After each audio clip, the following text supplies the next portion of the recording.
everyone, welcome to my channel. I am Simran Sahani. To all the class 10 students, today we will study class 10 English poem How to Tell Wild Animals.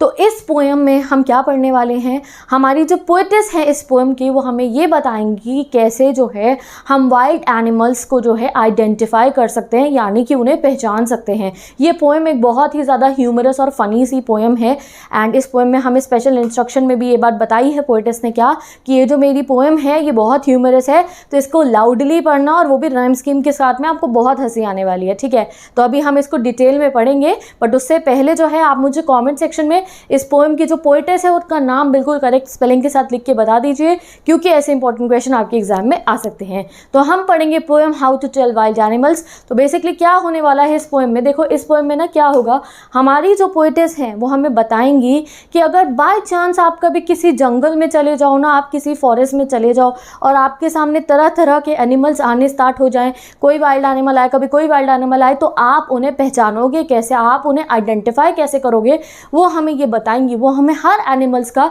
अलग अलग जो है characteristic बताएंगी कि अगर ऐसा animal आपके सामने आया तो समझ जाना ये लायन है, ऐसा एनिमल आपके सामने आया तो समझ जाना ये टाइगर है, सो एंड सो करके बहुत ही ह्यूमरस वे में ये पोएम लिखी गई है। तो पढ़ते हैं इस पोएम को एंड जो है इसी के साथ मैं आपको इस पोएम के वर्ड मीनिंग्स भी बता दूंगी। ठीक है, तो स्टार्ट करते हैं पोएम का लाइन बाय लाइन एक्सप्लेनेशन। तो let's start with the stanza number 1। If ever you should go by chance to jungles in the east. तो देखो जैसे मैंने कहा था ना आपको कि पोएटिस बताने वाले कि अगर बाय चांस आप किसी जंगल में पहुंच जाओ, तो वैसे ही उन्होंने पोएम की शुरुआत करी है कि इफ एवर बाय चांस, यानी कि अगर कभी बाय चांस आप कहाँ चले जाओ, jungles in the east. Jungles in the east से मतलब क्या है कि जो अर्थ का ईस्टर्न वाला जो हमारा एरिया है वहाँ के किसी जंगल में चले जाओ। तो ये पोएम को दो दो लाइन करके पढ़ते हैं। तो पहली दो लाइन से उन्होंने क्या कहा कि अगर कभी आप बाय चांस कहाँ चले जाओ, जंगल्स में चले जाओ, वो भी अर्थ के ईस्टर्न एरिया के। ठीक है, and if there should to you advance a large and tawny beast, and if there कहाँ हुआ, उसी जंगल में, वो ईस्ट वाले जो जंगल है ना, and if there अगर उस जंगल में तुम्हारे पास आया क्या, should to you advance से मतलब आपके पास आया क्या, a large and tawny beast। ठीक है, एक बहुत लार्ज और टॉनी मतलब क्या होता है, येलोइश ब्राउन कलर का क्या, एक बीस्ट आपके सामने एक क्या आया, लार्ज एंड टॉनी बीस्ट। ठीक है, तो अभी आगे की दो लाइनों में उन्होंने हमें क्या बताया कि अगर बाई चांस आप जंगल में जाओ और उसी जंगल में आपके सामने आ जाए एक बड़ा सा टॉनी यानी कि येलोइश ब्राउन कलर का बीस्ट। आगे बढ़ते हैं, if he roars at you you are dying you will know it is the Asian lion. अब आगे क्या कहती हैं कि वो बीस्ट जब आपके सामने आएगा और अगर वो आपके ऊपर गुर्राता है, दहाड़ मारता है आपको देख के, if he roars at you, आप उसकी दहाड़ सुन के ही बिल्कुल ऐसे हो जाओगे दैट यू आर डाइंग। ठीक है, इतना डर जाओगे, आपको लग रहा है अरे आई एम गॉन, इस टाइप से आप दहाड़ सुन के इतना डर जाओगे कि डर के मारे आपको लगेगा कि मैं नहीं बचने वाला हूँ।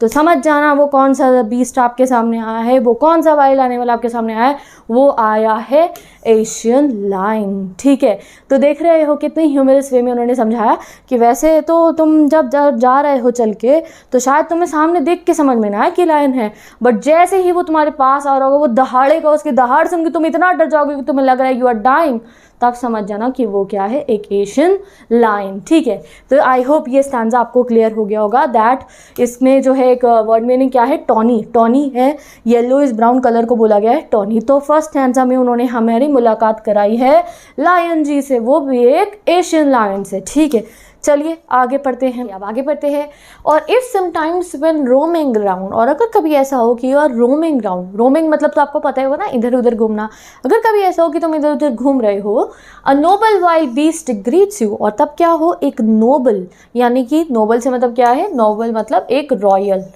ठीक है, a noble wild beast greets you, wild beast क्या हुआ, एक वाइल्ड एनिमल, ग्रीट्स यू मतलब आपका वेलकम करता है या आपसे मिलता है। आगे पढ़ते हैं, with black stripes on a yellow ground, black stripes on A yellow ground. तो यहाँ ब्लैक स्ट्राइप्स से मतलब क्या है, ऐसे ब्लैक ब्लैक कलर की स्ट्राइप्स, और ग्राउंड से मतलब है येलो कलर का बैकग्राउंड। तो जरा इमेजिन करना कौन सा ऐसा वाइल्ड एनिमल होता है जिसका बैकग्राउंड जो होता है वो येलो कलर का होता है और उसके ऊपर ब्लैक ब्लैक स्ट्राइप्स होते हैं, yes you all are right, वो होता है एक टाइगर।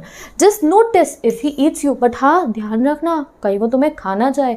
तो यहाँ पे पोएट ने अपना ह्यूमरस एलिमेंट स्टार्ट कर दिया है, नोटिस करना इफ़ ही ईट्स यू, ऐसा ना हो कि वो तुम्हें खा जाए या तुम्हें खाना स्टार्ट कर दे।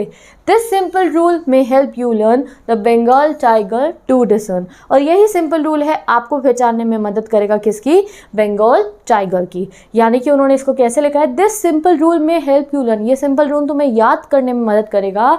The Bengal tiger to discern, discern मतलब क्या होता है, रिकॉग्नाइज करना किसी चीज़ को या फिर किसी चीज़ को आइडेंटिफाई करना। तो वो कह रही हैं कि अगर कभी ऐसा हो कि आप घूम रहे हो और आपके सामने आ जाए एक रॉयल वाइल्ड एनिमल और वो जो है कैसा हो, येलो कलर का बैकग्राउंड हो, ब्लैक कलर की स्ट्राइप्स, और वो तुम्हें खाने आ जाए, तो अगर ऐसा हो कि वो तुम्हें खाने लग जाए तो ज़रा ध्यान रखना वो कौन सा एनिमल है। वो एनिमल है हमारा द बंगाल टाइगर। ओके, आगे पढ़ते हैं गाइस। नेक्स्ट कौन से एनिमल से मुलाकात होगी हमारी।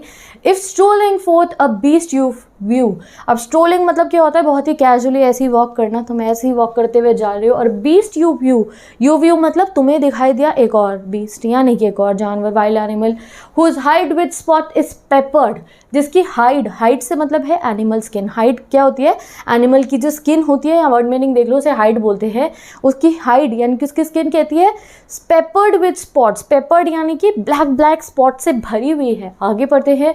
As soon as he has leapt on you you know it is leopard, और वो जो बीस्ट है जिसकी स्किन है ऐसी ब्लैक पेपर्ड यानी कि ऐसे ब्लैक स्पॉट से भरी हुई, और जैसे ही वो आपके ऊपर जंप करेगा, लेफ्ट मतलब क्या होता है, जंप करेगा, you will know it's a leopard, तुम्हें समझ में आ जाएगा कि भाई ये लेपर्ड है।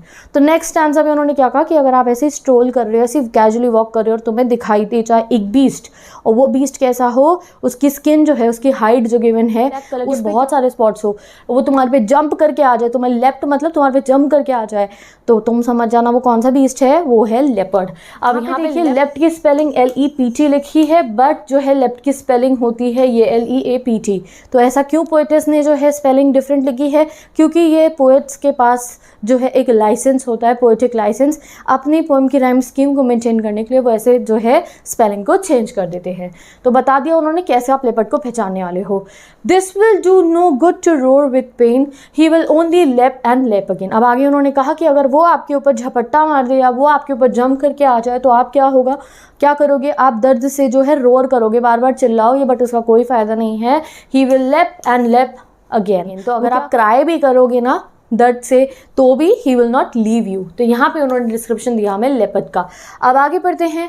If when you are walking round your yard, और अगर कभी ऐसा हो कि तुम घूम रहे हो अपने यार्ड में, यार्ड मतलब तो बेसिकली बैकयार्ड होता है घर का, या लॉन हो जाए, you met a creature there who hugs you very hard, और तुम्हें एक ऐसा क्रीचर वहाँ मिल जाए, तुम्हें जोर से आके ना ऐसे गले लगा के ना एक अच्छा सा हग दे दे, be sure it's a bear. तो वो कौन सा वाला हमारा होगा एनिमल, वो होगा एक बियर, ठीक है, यानी कि एक भालू होगा। अगर कोई आके ऐसे तुम्हें यूँ गले से लगा ले, एक ऐसा एनिमल आ जाए जो तुम्हें ऐसे गले से लगा ले, तो वो कौन है, वो है बियर। अब यहाँ पे नोटिस कीजिए, अब यहाँ पे उन्होंने बियर के लिए बीस्ट वर्ड यूज़ नहीं करा है, जहाँ तक उन्होंने अभी लास्ट 3 एनिमल्स में करा था। यहाँ उन्होंने बीस्ट के लिए, सॉरी, यहाँ उन्होंने बियर के लिए कौन सा वर्ड यूज़ करा है, क्रीचर, ठीक है। तो आगे पढ़ते हैं। If you have any doubts I guess he will give you just one more caress. अब आगे उन्होंने कहा, पहले तो उन्होंने हमें बता दिया कि ये एनिमल कौन सा है, जब तुम घूम रहे हो और एक एनिमल ने तुम्हें आके हग कर लिया है बहुत ज़ोर की, तो वो कौन है, वो है एक बियर। फिर उन्होंने कहा अगर अभी भी आपको डाउट हो रहा है कि ये कौन सा एनिमल है, तो I am telling you he will just give you one more caress. Caress मतलब क्या होता है, जेंटल टच, यानी कि ऐसे प्यार से किसी को हक कर लेने को हम कैरस कह सकते हैं। तो उन्होंने कहा कि अगर तुम्हें तब भी डाउट हो रहा हुआ ये कौन सा एनिमल है, तो ये होगा हमारा बेयर, ठीक है। तो आगे पढ़ते हैं। Though to distinguish beast of prey, though, हालांकि बीस्ट ऑफ प्रे को डिस्टिंग्विश करने के लिए, बीस्ट ऑफ प्रे मतलब क्या होता है, any animal that hunts other animals for food. तो वो एनिमल जो दूसरे एनिमल्स को हंट करते हैं ना फूड के लिए, उन्हें कहते हैं हम बीस्ट ऑफ प्रे। तो यहाँ पे वो हमें ना दो बीस्ट ऑफ प्रे, दो ऐसे जंगली जानवर जो शिकार करके जो है अपना खाना खाते हैं, उनके बीच में डिफ्रेंशिएट करना सिखाने वाली है। क्या सिखाएंगी वो, though to distinguish beast of prey a novice might nonplus. अब यहाँ बड़े सारे वर्ड मीनिंग है। A novice might nonplus, novice मतलब होता है कोई नया इंसान। जब भी कोई किसी जॉब में, किसी फील्ड में अगर कोई इंसान नया होता है, उसको ज़्यादा एक्सपीरियंस नहीं होता, तो उसे हम कह देते हैं novice. Might non plus, non plus मतलब है कंफ्यूज होना। तो वो कह रही है कि अगर कोई ऐसा नया इंसान है जिसे इतनी नॉलेज नहीं है एनिमल्स के बारे में, और उसके सामने जो है बीस्ट ऑफ प्रे को उसे डिस्टिंग्विश करना पड़े, उसे दो जंगली जानवर जो शिकार करके खाते हैं उनको डिस्टिंग्विश करना पड़े, तो शायद वो क्या हो जाए, नॉन प्लस हो जाए, यानी कि वो कंफ्यूज हो जाए। बट चलो पोएट हमें आगे बता देती हैं। द क्रोकोडाइल यू ऑलवेज में टेल फ्रॉम द हाइना दस। अब आगे ये जो है पोएम में हमें क्रोकोडाइल और हाइना नाम का जो एक एनिमल होता है, यहाँ फोटो देख लो, इसके बीच में डिफ्रेंशिएट करना सिखाएंगी। ये दोनों ही एनिमल बीस्ट ऑफ प्रे हैं, तो वो बताएंगे कि इनके बीच में जो है डिफ्रेंशिएट आप कैसे कर सकते हो। Hyenas come with merry smiles but if they weep they are crocodile. आगे क्या बताती हैं वो कि हाइनास जो होते हैं, ये जो एनिमल है हाइना, ये कैसे आता है, ये एक मेरी एक अपने फेस पे जो है एक स्माइल लेता हुआ आता है, एक मेरी सी यानी कि खुशी सी, आप कहो थोड़ी सी शैतान सी स्माइल लेकर ये जो आता है। और वहीं पे अगर हम क्रोकोडाइल की बात करें तो क्रोकोडाइल की आंखों में से आंसू आने शुरू हो जाते हैं। तो जब हाइना शिकार करता है तो उसके फेस पे ऐसी स्माइल सी आ जाती है जब वो अपने जो है प्रे को खा रहा होता है। बट वहीं पर अगर हम बात करें क्रोकोडाइल की, तो जब वो अपने प्रे को स्वैलो कर रहे होते हैं तो वैसे आंसू भी आ जाते हैं। तो ये उन्होंने डिफ्रेंशिएट करने का तरीका बताया हमें, किसमें, हाइनाज में और क्रोकोडाइल में। अब आगे बढ़ते हैं। The true chameleon is small. अब अगला जानवर कौन सा है हमारा, कैमेलियन यानी कि गिरगिट। अ lizard sort of thing, he hasn't years at all. आगे क्या कह रही है, ये जो गिरगिट होता है लिजर्ड की तरह का होता है थोड़ा सा, और इसके कोई कान नहीं होते हैं। And not a single wing, और एक विंग यानी कि कोई पर भी नहीं होता है। If there is nothing on the tree this is chameleon you see. अब आगे उन्होंने क्या कहा कि if there is nothing on tree, आप गए हो जंगल में या कहीं पे भी आप हो और तुम्हें पेड़ दिख रहा है और उस पेड़ खाली दिख रहा है, उस पेड़ पे तुम्हें कुछ नहीं दिख रहा है, तो दिस इज़ कैमेलियन यू सी। तो मतलब समझ जाना उस पेड़ पे कौन है, एक गिरगिट बैठा हुआ है। यहाँ दिस मतलब क्या है, दिस, ठीक है। तो अब ये क्या बात हुई भाई, अगर आपको कोई पेड़ दिखे उस पेड़ पे कुछ भी नहीं है तो मतलब वहाँ एक कैमेलियन है, गिरगिट है।